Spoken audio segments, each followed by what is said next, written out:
वकील साहब, court marriage के बारे में आपकी क्या राय है, बताइए। हाँ, कोर्ट मैरिज करने के लिए आपको सबसे पहले ये तय करना है कि लड़की की एज क्या है। ये सबसे पहला कदम उठाना जरूरी है। अगर एज 18 से कम है, एक दिन भी कम है, तो आपको वो कदम नहीं उठाना है।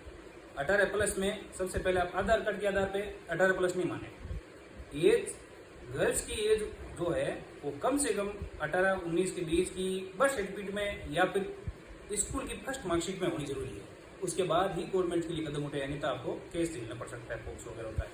तो उसके लिए अब आपको आगे मैं प्रोसेस बताता हूँ। कोर्ट मैरिज करने के लिए आपको सबसे पहले आधार कार्ड, मार्कशीट और जन्म प्रमाण पत्र या ड्राइविंग लाइसेंस या पहचान पत्र, ये आईडी की जरूरत पड़ती है। मार्कशीट में आपकी 10th मार्कशीट है, 8th मार्कशीट है। बर्थ सर्टिफिकेट सबसे मायने रखता है। एज प्रूफ रिगार्डिंग होना जरूरी है। आगे बढ़ते अब डॉक्यूमेंट हो गए, 5 फोटोज है और 2 विटनेस है जो 18 प्लस होना चाहिए। उनके आधार कार्ड या कोई एक आईडी होनी चाहिए, एक फोटो होना चाहिए। तो अब आपको ज़्यादातर लोग क्या कहते हैं कि कोर्ट मैरिज कैसे होती है, बहुत सारे होते हैं, उनको समझ में भी नहीं आती है। तो आपको सबसे जानना ये जरूरी है कि कोर्ट मैरिज करने के लिए आपको ये तय करना है कि मुझे कौन सी कोर्ट मैरिज करनी है। एक आर्य समाज में करते हैं, वो जैसे सर्टिफिकेट लेकर वो आर्य समाज की कोर्ट मैरिज हो गई है, वो ऐसा तय करते हैं। ये करते हैं स्पेशल मैरिज एक्ट, वो कलेक्टर जारी करते सर्टिफिकेट। दोनों है, मैं आपको डिस्क्रिप्शन में लिखूंगा या मेरे अदर वीडियो में मिल जाएगी आपको।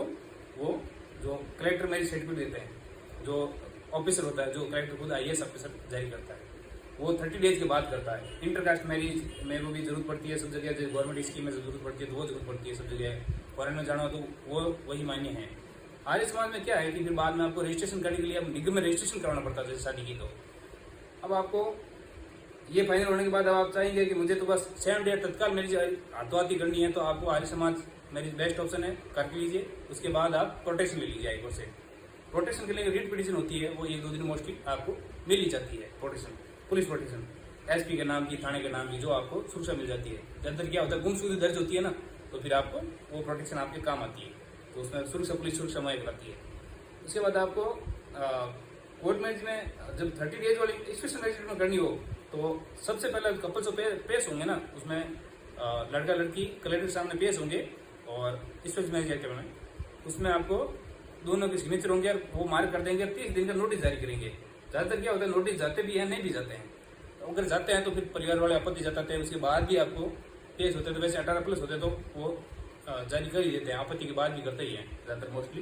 कि एज का कोई रिगार्डिंग आपको आपत्ति हो तो, या किसी अदर कास्ट या अदर रिलीजन्स की हो, तो भी आजकल मैरिज सर्टिफिकेट जारी कर ही देते हैं कलेक्टर साहब। तो अब आपको स्पेशल मैरिज एक्ट में दिक्कतें आती है थोड़ी बहुत, उसमें टाइमिंग लगता है थोड़ा सर्टिफिकेट आने में। अब आपको मैं बताऊंगा कि प्रोटेक्शन में स्पेशल मैरिज में भी मिलता है, पर वो टाइम डेट में मिलता है, उसके लिए क्या करें।